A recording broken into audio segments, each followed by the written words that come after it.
పరిశుద్ధాత్మ స్వరము అను మా ఆధ్యాత్మిక టీవీ కార్యక్రమాన్ని వీక్షిస్తున్న మీ అందరికీ కూడా యేసుక్రీస్తు నామములో వందనములు తెలియజేయుచున్నాను. ఈ కార్యక్రమములో దేవుని చేత పిలువబడి అనేక ప్రాంతాల్లో దేవుని చేత బహుబలంగా వాడిపోతున్న దైవజనులు పాస్టర్ బి దానియేల్ గారు దేవుని వాక్యమును అందజేస్తారు. దేవునికి స్తోత్రములు. ఈ శాంతి టీవీ ద్వారా పరిశుద్ధాత్మ స్వరం అనేటువంటి ఈ ఆధ్యాత్మికమైన కార్యక్రమాన్ని వీక్షిస్తున్నటువంటి మీకు అందరికీ కూడా నా హృదయపూర్వకమైనటువంటి వందనాలు చెల్లిస్తున్నాను. పరిశుద్ధ గ్రంథములో నుంచి ఒక వాక్య భాగాన్ని మనం చదువుకుందాం. 2 సమూయేలు గ్రంథము 5వ అధ్యాయము 10వ వచనాన్ని చదువుకుందాం. దావీదు అంతకంతకు వర్ధిల్లెను, సైన్యములకు అధిపతిగా యెహోవా అతనికి తోడుగా ఉండెను. మాట కొరకు ప్రార్థన చేసుకుందాం. జీవము కలిగిన తండ్రి, మహాఘనుడు అయిన మా ప్రభువా, నీ పాదములకి స్తోత్రములు వందనములు చెల్లిస్తున్నాం. నాయనా, ఈ యొక్క వర్తమానాన్ని వీక్షిస్తున్నటువంటి మా ప్రియులను మీరు దర్శించండి. మంచి ఆలోచనతో విశ్వాసంతో బలపరచండి. బలహీన దాసుని నన్ను కూడా మీ సిలువు సాటున మరుగుపరచమని, మాట్లాడే ప్రతి మాట మీ దై ఉండుటకు సహాయము చేయమని, అపవాది క్రియలను యేసు నామములో బంధిస్తూ మీరే ఈ కార్యక్రమం ద్వారా మహిమ పొందమని యేసు నామములో ప్రార్థిస్తున్నాం తండ్రి, ఆమేన్.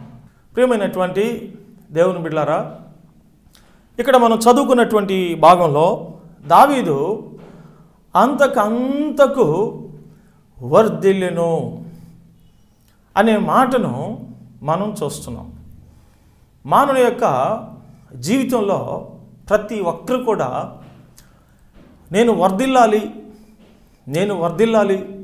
నేను గొప్పవాడిని కావాలి, నేను ఆశీర్వదించబడాలి అని కోరుకుంటూ ఉంటారు. ప్రియులారా, దేవుని వాక్యం చెప్తుంది, పొందగోరి వారి వల్లనేనను ప్రయాసపడు వారి వల్లనేనను కాదు కానీ కరుణించు దేవుని వల్ల అగును అని దేవుని వాక్యములో మనం చదువుతున్నాం. కనుక దావీదు అంతకంతకు వర్ధిల్లుతూ ఉన్నట్లుగా మనం చూస్తున్నాం. అలాగే ఈ 2 సమూయేలు గ్రంథము 3వ అధ్యాయంలో మొదటి వచనాన్ని మనం చదువుకున్నట్లయితే, సౌలు కుటుంబీకులకును దావీదు కుటుంబీకులకును బహుకాలము యుద్ధము జరగగా దావీదు అంతకంతకు ప్రబలెను, సౌలు కుటుంబము అంతకంతకు నెరసిల్లెను అనే మాటలు మనము చదువుకుంటున్నాం. ప్రియదేవుని బిడ్డలారా, సౌలు కుటుంబానికి దావీదు కుటుంబానికి ఒకసారి 2 సార్లు కాదు కానీ బహుకాలము యుద్ధము జరిగిందంట. ఆ బహుకాల యుద్ధంలో సౌలు కుటుంబం అంట అంతకంతకి నిరసించిపోతూ ఉందంట. దావీదు కుటుంబము అంతకంతకి ప్రబలుతూ ఉన్నట్లుగా మనం చూస్తున్నాం. కారణం ఏమిటి? ఇద్దరు దేవుని బిడ్డలే, కానీ దావీదు అంతకంతకు వర్ధిల్లుతున్నాడు, సౌలు అంతకంతకి నిరసించిపోతూ ఉన్నాడు. కారణం ఏమిటి అంటే, సైన్యములకు అధిపతిగా యెహోవా దావీదుకు తోడుగా ఉన్నాడంట, కానీ సౌలుని విడిచిపెట్టాడు అంట. ప్రియ దేవుని బిడ్డలారా, కారణం ఏమిటి? దేవుడు పక్షపాతినా? కాదు కదా. ఎందుకని సౌలుని విడిచిపెట్టాడు, దావీదుకు తోడుగా ఉన్నాడు అని దేవుని వాక్యాన్ని మనం జ్ఞాపకం చేసుకున్నట్లయితే, సామెతల గ్రంథము 3వ అధ్యాయము 32వ వచనాన్ని మనం జ్ఞాపకం చేసుకున్నట్లయితే అక్కడ రాయబడింది, కుటిల వర్తనుడు యెహోవాకు అసహ్యుడు, యథార్థవంతులకు ఆయన తోడుగా ఉండును అనే మాటను మనము చూస్తున్నాం. ప్రియ దేవుని బిడ్డలారా, కుటిల వర్తనుడు అంట యెహోవాకు అసహ్యుడు అంట, యథార్థవంతులకు ఆయన తోడుగా ఉంటాడట దేవుని వాక్యము సెలవిస్తుంది. ప్రియ దేవుని బిడ్డలారా, ఇప్పుడు ఎందుకని దావీదుకు దేవుడు తోడుగా ఉన్నాడు, సౌలుకు ఎందుకని దేవుడు తోడుగా లేడు అని మనం ఆలోచిస్తే, సౌలు తన యథార్థతని కోల్పోయాడు. దావీదు యథార్థవంతుడిగా ప్రవర్తిస్తున్నాడు. అందుకనే దావీదు అంతకంతకి వర్ధిల్లుతున్నాడు. సైన్యములకు అధిపతిగా యెహోవా అతనికి తోడుగా ఉన్నట్లుగా మనం చూస్తున్నాం. నా ప్రియమైనటువంటి దేవుని బిడ్డలారా, గమనించండి. ఈ యొక్క ఎపిసోడ్లో మీరందరూ కూడా వర్ధిల్లాలన్నటువంటి ఆలోచన ఉన్నప్పటికీ కూడా ఒకసారి మన హృదయ యథార్థతను మనము పరీక్షించాలి. ఎందుకంటే ఒక వ్యక్తి వర్ధిల్లాలి అంటే మరి ఆశపడినందువల్ల, ప్రాకులాడినందువల్ల, ప్రయాసపడినందువల్ల, ఏదేదో చేసినందువల్ల మరి ఆ వ్యక్తి వర్ధిల్లలేడు. ఎందుకంటే ఇక్కడ మనం దేవుని వాక్యాన్ని జ్ఞాపకం చేసుకున్నట్లయితే నీవు వర్ధిల్లాలి అంటే దేవుడు నీకు తోడుగా ఉండాలి. దేవుడు నీకు తోడుగా ఉండాలి అంటే నీవు యథార్థవంతుడు అయి ఉండాలి. యథార్థత అనేటువంటిది నీ జీవితంలో నువ్వు కలిగి ఉండాలి. యథార్థత లేకుండా నువ్వు వర్ధిల్లలేవు సహోదరి సహోదరుడా. ఈనాడు చాలామంది సంఘానికి వెళ్తుంటారు కానీ, ప్రార్థన చేస్తుంటారు కానీ, బైబిల్ చదువుతుంటారు కానీ, బాప్తీసం తీసుకొని బల్లారాధన చేస్తుంటారు కానీ, చాలామంది సేవకులుగా కూడా ఉంటారు. విశ్వాసులు మాత్రమే కాకుండా సువార్థికులుగా కూడా ఉంటారు. కానీ అనేక మంది దినాల్లో వర్ధిల్లలేనటువంటి పరిస్థితి, అంతకంతకి మరి నెరసిల్లిపోయేటువంటి పరిస్థితి. ఎన్ని సంవత్సరాలు చూసినా వారి జీవితంలో వర్ధిల్లటం అనేటువంటిది జరగడం లేదు. ఆశీర్వాదం అనేది కనబడటం లేదు. రోజు రోజుకి దిగజారిపోవటం అనేది, అప్పులు ఎక్కువైపోవటం అనేది, సమస్యలు ఎక్కువైపోవటం అనేది, ఏదో ఒక కారణం చేత సనగిలిపోయేటువంటి వాళ్ళనే ఎక్కువ శాతం మనం చూస్తున్నాం. తగిన కారణం ఏమిటి అంటే యథార్థత లేకపోవట. ప్రియ దేవుని బిడ్డలారా, యథార్థత అనేటువంటి దాన్ని నీవు నేను కలిగి ఉండటం ద్వారా దేవుడు నీకు తోడుగా ఉండి దేవుడు నిన్ను వర్ధిల్ల చేస్తాడంట. పరిశుద్ధ గ్రంథంలో మనం జ్ఞాపకం చేసుకున్నట్లయితే 28వ కీర్తన 3వ వచనాన్ని మనం చదువుకుంటే, భక్తిహీనులను పాపము చేయవారిని నీవు లాగివేయినట్లు నన్ను లాగివేయకము.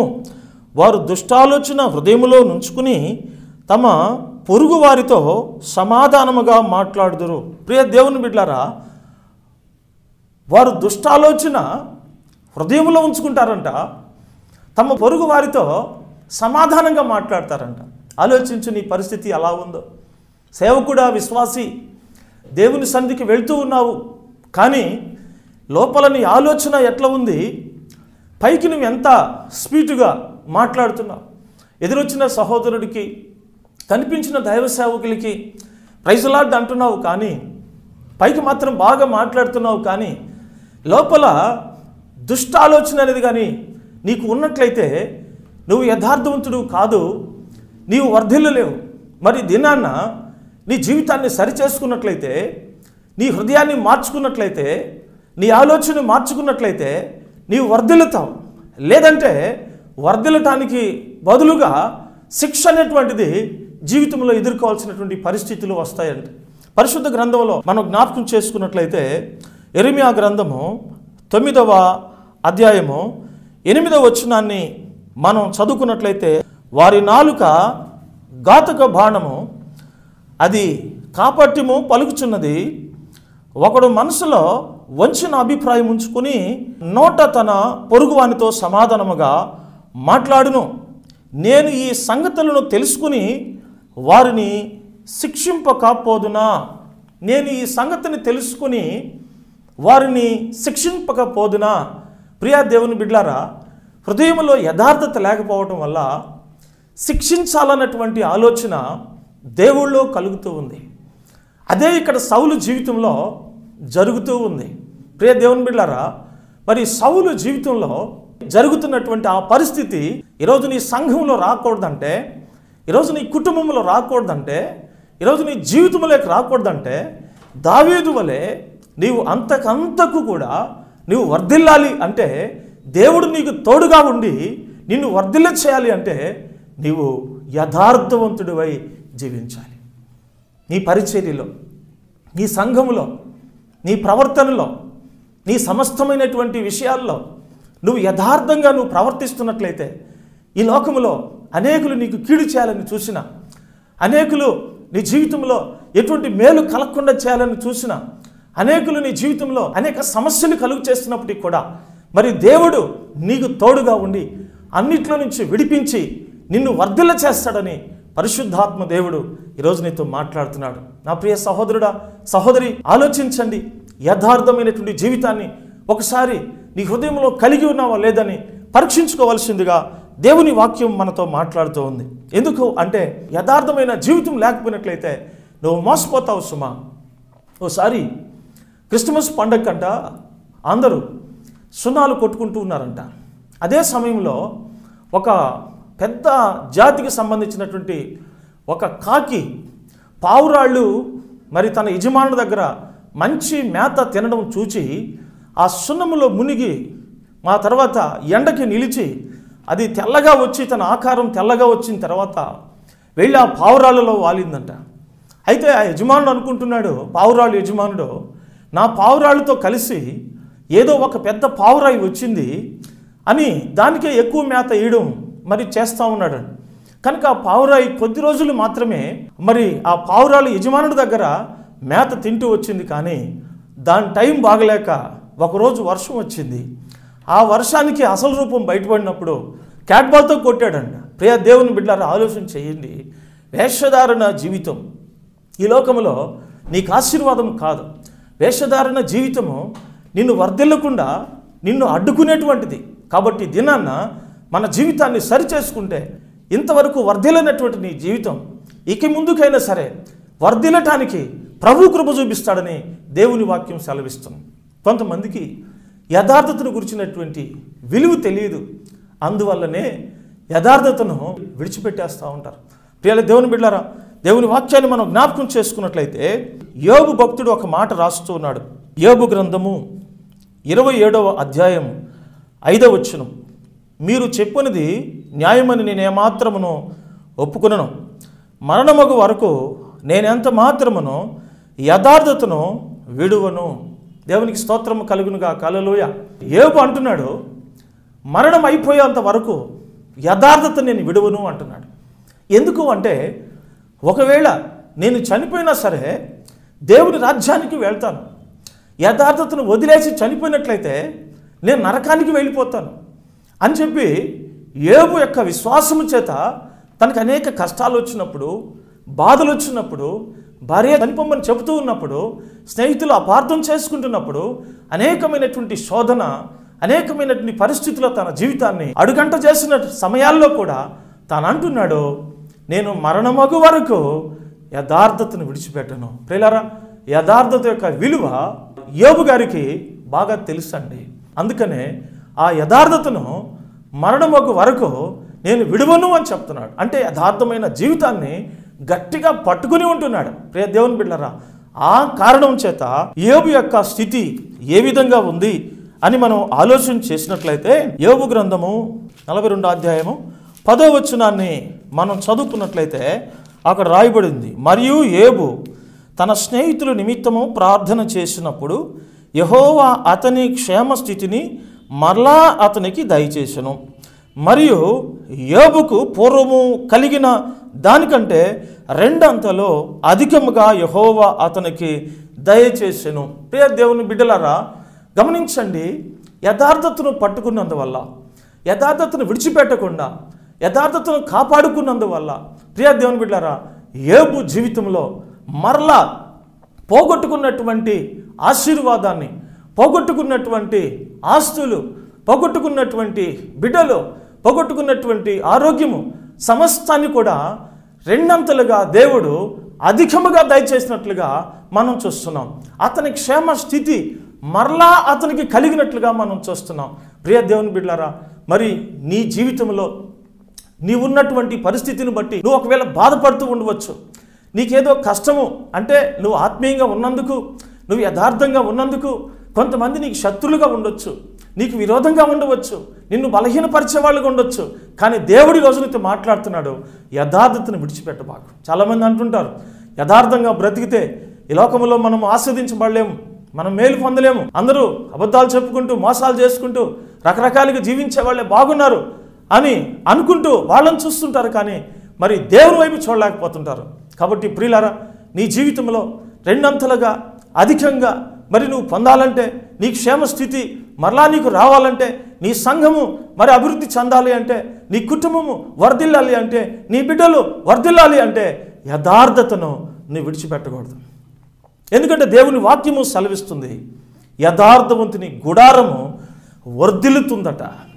సామెతలు 14:11 రాయబడింది, యథార్థవంతుల గుడారము వర్ధిల్లును. ప్రియ సహోదరి సహోదరుడా, యథార్థంగా నువ్వుంటే నిన్ను వర్ధిల్ల చేయకుండా ఎవరి తరము కాదండి. ఒకవేళ నీకు కీడు చేయాలని చూస్తే వాళ్ళు వర్ధిల్లరేమో, కానీ నువ్వు మాత్రము అంతకంతకు వర్ధిల్లుతూనే ఉంటావు.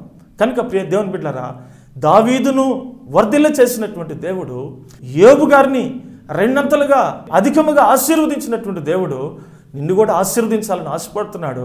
నిన్ను కూడా వర్ధిల్ల చేయాలని ఆశపడుతున్నాడు. నీ గ్రామములో, నీ బంధువుల్లో, నీ స్నేహితుల్లో, నీవు సంచరిస్తున్న ప్రతి స్థలంలో కూడా నువ్వు ఒక మంచి సాక్షిగా దేవుని కొరకు ఉండాలని, దేవుని ప్రతినిధిగా ఉండాలని, దేవుడు నన్ను ఆశీర్వదించాడని, నన్ను వర్ధిల్ల చేశాడని నువ్వు సాక్ష్యం చెప్పే వ్యక్తిగా ఉండాలని దేవుడు కోరుకుంటున్నాడు. అయితే ఈ దినాన్న యథార్థమైన జీవితం అనేది ఒకటి నీకు చాలా అవసరమైంది. కొంతమంది దేవుని బిడ్డలారా, దోషారోపణ చేసేటువంటి హృదయంతో భక్తి చేస్తుంటారు. దోషారోపణ చేసేటువంటి ఆ వ్యక్తిగత జీవితాన్ని కూడా కలిగి ఉంటారు. అలాంటి జీవితం కలిగి ఉండడం అనేది యథార్థత కాదు.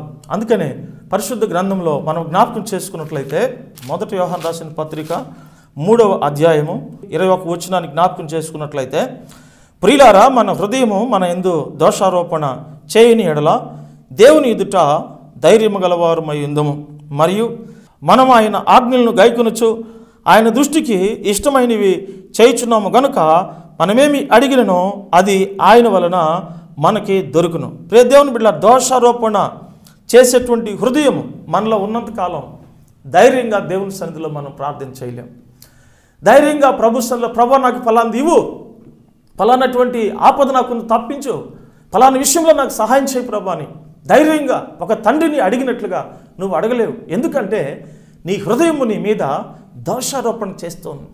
పైకి నువ్వు ఎట్లా ఉన్నప్పటికీ, పైకి నువ్వు బోధిస్తున్నప్పటికీ, పైకి నువ్వు పాటలు పాడుతున్నప్పటికీ, పైకి మంచిగా వాయిద్యాలు వాయిస్తున్నప్పటికీ, పైకి అందరితో బాగా కనిపిస్తున్నప్పటికీ కూడా నీ జీవితంలో దోషారోపణ చేసేటువంటి ఆ హృదయము నిన్ను బలహీనపరుస్తూనే ఉంటుంది, నిన్ను వర్ధిల్లకుండా చేస్తూనే ఉంటుంది. కనుక నా ప్రియమైన దేవుని బిడ్డలారా, ఆ దోషారోపణ చేసేటువంటి హృదయాన్ని తీసివేసుకుంటే నువ్వు సమాధానంగా కూడా బ్రతకగలవు. కొంతమంది జీవితంలో వర్ధిల్లేటువంటి పరిస్థితి పక్కన పెడితే సమాధానం కూడా ఉండదండి. ఎందుకంటే ఆ దోషారోపణ చేసేటువంటి హృదయంతో, యథార్థత లేనటువంటి ఆ యొక్క హృదయంతో వారు సమాధానంగా ఉండలేరు. పైకి ఒకవేళ నవ్వుతూ ఉంటారు, కానీ వారి హృదయంలో చాలా దుఃఖం ఉంటుందండి. దేవుని యొక్క వాక్య ప్రకారంగా మనం జ్ఞాపకం చేసుకున్నట్లయితే, యథార్థత అనేటువంటిది నీ జీవితానికి ఎంతైనా ఆశీర్వాదకరం. అది నిన్ను వర్ధిల్ల చేయగలదు, నీకు సమాధానాన్ని కూడా ఇవ్వగలదు. 80 సంవత్సరాల వృద్ధుడు ఒక వ్యక్తి పోలీస్ స్టేషన్కి వెళ్ళి బేడీలేమని కోరుకున్నాడంట. అప్పుడు పోలీసు వారు అడుగుతున్నారంట, అయ్యా, ఇంత పెద్ద వయసులో నువ్వు ఏ తప్పు చేశావు, ఎందుకు నీకు బేడీలు వేయాలి అంటే అతడు చెప్పారంట, అయ్యా, 16 సంవత్సరాల వయసులో నేను ఒక దొంగతనం చేశాను. 16 సంవత్సరాల వయసులో నేను చేసినటువంటి ఆ దొంగతనము నా యొక్క హృదయంలో దోషారోపణ చేస్తూ ఉంది. అది నన్ను సమాధానం లేకుండా చేస్తుంది, అది నన్ను బాధ పెడుతూ ఉంది. కనుక ఈ వృద్ధాప్య జీవితంలో దోషారోపణ చేసే హృదయంతో సమాధానం లేకుండా బ్రతకటం కంటే చనిపోయే ముందు అయినా మరి ఆ దోషారోపణ చేసే హృదయాన్ని తీసివేసుకొని ఒక యథార్థమైనటువంటి జీవితాన్ని జీవిస్తూ చనిపోవాలని నేను ఆశపడుతున్నాను అన్నప్పుడు మరి ఆ యొక్క పోలీసు వారు చాలా అతన్ని అభినందించి బేడీలేసి ఆ తర్వాత మళ్ళీ అతన్ని విడుదల చేసి పంపించేశారని. దేవునికి స్తోత్రము కలుగునుగాక. హల్లెలూయా. ప్రియ దేవుని బిడ్డలారా, గమనించండి, ఈరోజు యథార్థత నీ హృదయంలో ఉందా? నీ పరిచర్యలో యథార్థత ఉందా? లేనిపోని విషయాలన్నీ రాసి విదేశాల డబ్బు కోసం, ఎవరో ఇచ్చే జీతాల కోసం మరి దొంగ సర్టిఫికేట్లు రాసి, దొంగ రిపోర్ట్లు రాసి, మరి అబద్ధాలన్నీ రాసి నేను అక్కడ సేవ చేస్తున్నాను, ఇక్కడ సేవ చేస్తున్నానని చెప్పి మరి జీతాలు తీసుకునేటువంటి అనుభవాలు ఉన్నావేమో ఒకసారి నువ్వు ఆలోచన చేసుకో. ప్రియ సహోదరి సహోదరుడా, రేపిస్తాను, ఎల్లుండి ఇస్తానని చెప్పి ఇతరుల దగ్గర డబ్బు తీసుకొని వాళ్ళకి ఇవ్వకుండా మరి నువ్వు మాత్రం అన్నీ కొనుక్కుంటూ అన్నీ చేసుకుంటూ నీ జీవితంలో సుఖము సంతోషాన్ని అనుభవిస్తూ ఇతరులను ఇబ్బంది పెట్టేటువంటి స్థితిలో నువ్వు ఉన్నావేమో ఒకసారి ఆలోచన చేసుకో. ఈరోజు నీ హృదయాన్ని దేవుని దగ్గర నువ్వు సమ్మతిపరచుకో. ప్రభువా, నేను పాపినయ్యా, నన్ను క్షమించు. నేను ఈ రోజు నుంచి ఇలాంటి యొక్క మోసకరమైన జీవితం, ఇలాంటి వేషధారణ జీవితం, ఇలాంటి మరి దోషారోపణ చేసే హృదయంతో నేను బ్రతకదలుచుకోవటం లేదు. ఈరోజు నుంచి యథార్థంగా బ్రతకాలనుకుంటున్నాను. ప్రభువా, నన్ను క్షమించండి. ఇప్పటి వరకు నా కుటుంబం వర్ధిల్లటం లేదంటే, నా యొక్క స్థితిగతులు వర్ధిల్లటం లేదంటే కారణము నేనేనయ్యా. ఎంతకాలం నువ్వు అనుకున్నాను, నన్ను క్షమించండి ప్రభువా అని నువ్వు ప్రార్థన చేసినట్లయితే ప్రభు నిన్ను క్షమిస్తాడు. ఎందుకంటే ఆయన క్షమించడానికి సిద్ధమైన మనసు గలవాడని దేవుని వాక్యంలో రాయబడింది. కాబట్టి నా ప్రియమైన దేవుని బిడ్డలారా, దేవుడు నిన్ను వర్ధిల్ల చేస్తాడు. దేవుడు నీ జీవితంలో సమాధానాన్ని ఇస్తాడు. ఎందుకంటే దేవుని వాక్యం చెబుతుంది. సామెతల గ్రంథంలో 11వ అధ్యాయాన్ని మనం జ్ఞాపకం చేసుకున్నట్లయితే, మూర్ఖ చిత్తులు యెహోవాకు హేయులు, యథార్థముగా ప్రవర్తించువారు ఆయనకి ఇష్టలు అని ఎన్ని వాక్యాలు విన్నా, దైవజనుడు ఎన్నిసార్లు గద్దించినా కూడా నువ్వు లోపడకుండా మూర్ఖంగా నువ్వు ప్రవర్తించటము అనేది దేవుని దృష్టిలో అది హేయమైనటువంటిదట. కానీ యథార్థంగా ప్రవర్తించువారు ఆయనకి ఇష్టలు అని దేవుని వాక్యము మనకు తెలియచేస్తుంది. నీవు యథార్థవంతుడిగా నడిచినట్ల ఎడల నువ్వు దేవునికి ఇష్టమైన వ్యక్తిగా ఉంటావు. కనుక దేవుడు నీకు తోడుగా ఉంటాడు. అంతకంతకు నిన్ను వర్ధిల్ల చేస్తూ ఉంటాడు. నీ కుటుంబాన్ని, నీ వ్యాపారాన్ని, నువ్వు చేసేటువంటి వ్యవసాయాన్ని, నువ్వు చేసేటువంటి సమస్తమైనటువంటి వాటిని కూడా ఆయన ఆశీర్వాదకరంగా మారుస్తూ ఉంటాడు. నీ జీవితం ఎంతో సమాధానంగా ఈ లోకంలో సాగిపోతుంది. కానీ యథార్థత అనేది ఒక్కదాన్ని వదిలేసి నువ్వు ఆశీర్వదించబడాలనుకుంటే, నువ్వు దీవించబడాలనుకుంటే, నువ్వు వర్ధిల్లాలనుకుంటే, నువ్వు సమాధానంగా ఉండాలి అని అనుకుంటే అది నీ వల్ల కాని పని అని పరిశుద్ధాత్మ దేవుడు ఈరోజు నిన్ను హెచ్చరిక చేస్తున్నాడు. దినవృత్తాంతంలో 2వ గ్రంథము 16వ అధ్యాయము 9వ వచనాన్ని మనం జ్ఞాపకం చేసుకున్నట్లయితే, యథార్థవంతులను బలపరచుటకు యెహోవా కనుదృష్టి లోకమంతటా సంచరిస్తూ ఉంది అని దేవుని వాక్యం చెప్తుంది. యథార్థవంతుల్ని బలపరచాలని దేవుని యొక్క ఉద్దేశం. యథార్థవంతుల్ని వర్ధిల్ల చేయాలని, యథార్థవంతులకి క్షేమాన్ని ఇవ్వాలని, యథార్థవంతుల్ని వాడుకోవాలని దేవుడు వాళ్ళని బలపరచదాని కొరకు ఆయన కన్ను దృష్టి లోకమంతటా సంచరిస్తూ ఉందంట. ఆలోచించండి. ఎందుకంటే ఈ లోకంలో మనుషులు లేక కాదు, కానీ యథార్థవంతులు బలపరచాలని, వాళ్ళని వాడుకోవాలనేది దేవుని యొక్క గొప్ప ఉద్దేశమై ఉంది. కనుక ప్రియులారా, యథార్థవంతుల్ని బలపరిచి దేవుడు వాడుకుంటాడండి. వాళ్ళ ద్వారా అనేక ఆత్మల్ని రక్షించుకుంటాడు, గొప్ప పరిచర్య చేసుకుంటాడు.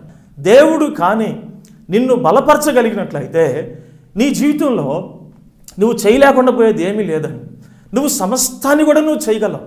ఎందుకంటే బలపరిచే దేవుడు నీకున్నాడు. నీవు ఒంటరిగా లేవు, నీకు ఇంకొక వ్యక్తి తోడుగా ఉన్నాడు. కనపడనటువంటి దేవుడు కనిపించే మానవుడికి తోడుగా ఉన్నాడు. తన చేతి పనిలో మరి సహాయంగా ఉన్నాడు. కనుక ఈ దినాన్న నీవు ఆలోచన చేసుకో. నీ సేవ వర్ధిల్లడం లేదని, ఆత్మలు రావడం లేదని, మందిరం కట్టలేకపోతున్నానని, పరిచర్యలు ముందుకు వెళ్ళలేకపోతున్నానని నీవు ఆలోచిస్తున్నావేమో. ప్రియ దేవుని బిడ్డలారా, ఆలోచించు. ఈరోజు దేవుడు నీతో మాట్లాడుతున్నాడు. యథార్థంగా నువ్వు ప్రవర్తిస్తావా? యథార్థంగా నువ్వు నడుస్తావా? దేవుడు ఖచ్చితంగా నిన్ను బలపరుస్తాడు. నీ యొక్క పరిచర్యలో అనేక ఆత్మలు రక్షిస్తాడు. నా యొక్క జీవితంలో కూడా నేను కొన్ని సంవత్సరాలు మరి విశ్వాస జీవితంలో అంతగా ఎదగలేనటువంటి పరిస్థితి నాకు ఉన్నప్పుడు, సేవ ప్రారంభంలో ఏళ్ల మీద ఆధారపడినటువంటి దినాల్లో నేను ఏమేలు పొందలేకపోయాను, నేను వర్ధిల్లలేకపోయాను, నేను ఆస్వాదించబడలేకపోయాను.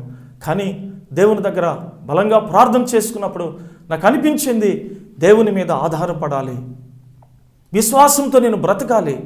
ఇంకెక్కడ కూడా జీతాలకి బత్యాలకి మనం పని చేయకూడదు, ఇంకే సంస్థలో కూడా మనం పని చేయకూడదు. దేవుని యొక్క సంస్థలోనే, యేసు క్రీస్తులోనే మనం పని చేయాలి.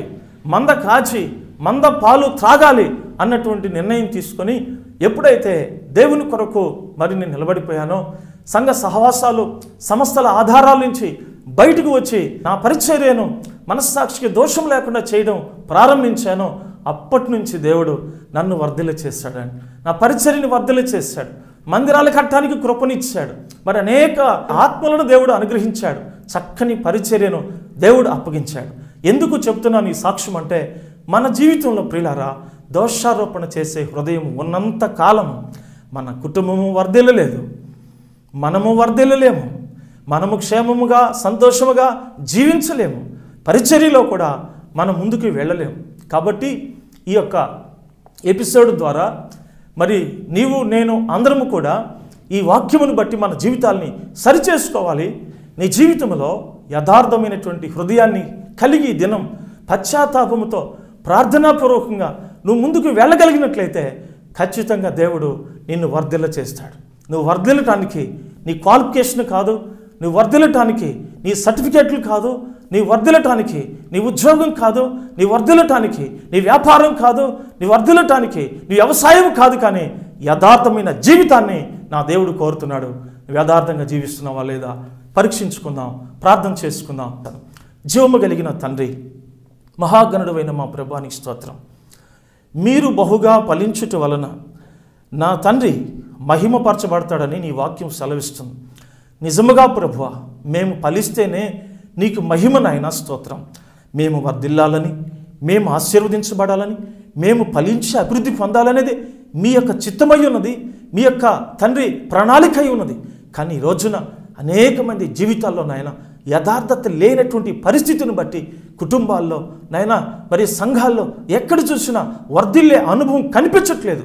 నేర్సిల్లిపోయేటువంటి కుటుంబాలు, నేర్సిల్లిపోయేటువంటి సంఘాలు కనిపిస్తున్నాయి. కాబట్టి నాయన ఈ యొక్క వర్తమానము ద్వారా ఎవరికండి హృదయాన్ని నొచ్చుకునుక తండ్రి మరి యథార్థమైనటువంటి హృదయంతో తన పాప జీవితాన్ని ఒప్పుకుని, తన యొక్క పొరపాట్లని ఒప్పుకుని పవిత్రంగా జీవించడానికి సహాయం చేయి. ప్రతి ఒక్క బిడ్డ వర్ధిల్లే స్థితికి తీసుకురమ్మని ఆశీర్వదించమని ప్రార్థిస్తూ నేను ఒకవేళ వ్యాధి బాధల చేత ఎవరైనా ఈ వర్తమానాన్ని చూస్తున్నట్లయితే వారి వ్యాధుల నుంచి వారిని స్వస్థపరచండి. దయ్యములు పట్టిన వారికి విడుదల కలిగించండి. ఆర్థిక ఇబ్బందుల్లో బాధపడుతున్నటువంటి వారికి, నలిగిపోతున్నటువంటి వారికి, అప్పుల చేతనైనా ఎన్నో తిప్పలు పడుతున్న వారికి విడుదల కలిగించమని ప్రార్థన చేస్తున్నాం. నా ప్రభువానికి స్తోత్రం, స్తోత్రం నాయన. అయ్యా నీకు వందనాలు చెల్లిస్తున్నాం తండ్రి. మరి ఈ సమయంలో ప్రభా అయ్యా అనేక మంది మరి మరణ పడకల్లో ఉంటూ నిరీక్షణకు ఆధారం లేక బ్రతుకుతానన్నటువంటి ప్రభా నమ్మకం లేక ఈ టీవీ కార్యక్రమాన్ని చూస్తున్నారు కొంతమంది. వాళ్ళందరూ కూడా జ్ఞాపకం చేసుకుని ప్రభా ఆయన తండ్రి వారుకున్నటువంటి ప్రతి మరణ వ్యాధులను తొలగించి ఆయన వారికి స్వస్థత కలిగించమని, ఆశీర్వదించమని, కృప చూపించమని, అద్భుత కార్యములు జరిగించమని, సంతానమే వారికి సంతానము కలిగించండి, నిరుద్యోగులకి ఉద్యోగములు దయచేయండి, కుటుంబాల్ని కట్టండి, కాపాడండి, మీ నామానికి మహిమ తెచ్చుకోండి, సంఘాల్ని వర్ధిల్ల చేయమని యేసు నామమందు ప్రార్థన చేసి వేడుకుంటున్నాం తండ్రి. ఆమేన్. Praise the Lord. ఇంతవరకు ఈ కార్యక్రమాన్ని వీక్షించినటువంటి మీకందరికీ నా హృదయపూర్వకమైన వందనాలు చెల్లిస్తున్నాను. ఈ కార్యక్రమం ఇంకా కొనసాగించబడినట్లుగా మీరు ప్రార్థించాలని ఒక దైవ సేవకునిగా కోరుతూ ఉన్నాను. మీకేమైనా అవసరతలో ఉన్నట్లయితే నాకు ఫోన్ చేసినట్లయితే, మీ యొక్క పేరు, మీ సమస్య తెలియచేసినట్లయితే నేను మీ కొరకు ప్రార్థన చేస్తాను. ఈ యొక్క కార్యక్రమాన్ని స్పాన్సర్ చేసినటువంటి అరగల సుధాకర్ గారు, గ్రేసమ్మ గారికి, వారి కుటుంబానికి అంతా నా హృదయపూర్వకమైన వందనాలు చెల్లిస్తున్నాను. దేవుడు రెట్టింపు ఆశీర్వాదాలు మీకు దయచేయునుగాక. Praise the Lord. ఇంతవరకు కూడా మనము పాస్టర్ బి దానియేల్ అయ్య గారి చేత దైవ వర్తమానం విని ఉన్నాం. ఈ వర్తమానము మనందరికి కూడా ఆశీర్వాదకరంగా ఉందని నమ్ముచున్నాను. ఈ కార్యక్రమము గురించి మీరు అనేకులకు తెలియచేయండి. ఈ కార్యక్రమం కొరకు మీరు ప్రార్థించండి. ఇంకను ఈ కార్యక్రమం పైన మీకేమైనా సలహాలు, సందేహములు ఏమైనా ఉంటే మాకు తెలియచేయండి. మీ ప్రార్థన అవసరతలు కూడా మాకు తెలియచేయండి. మీరు తెలియజేయవలసిన మా చిరునామా పాస్టర్ బి దానియేల్, పరిశుద్ధాత్మ స్వరము, ఏలిం ప్రార్థనా మందిరం, భగత్ సింగ్ నగర్, బైపాస్ రోడ్, బుచ్చిరెడ్డిపాలెం, నెల్లూరు జిల్లా, ఆంధ్రప్రదేశ్. మా ఫోన్ నంబర్లు 77020500047. మరొక నంబర్ 9866472218.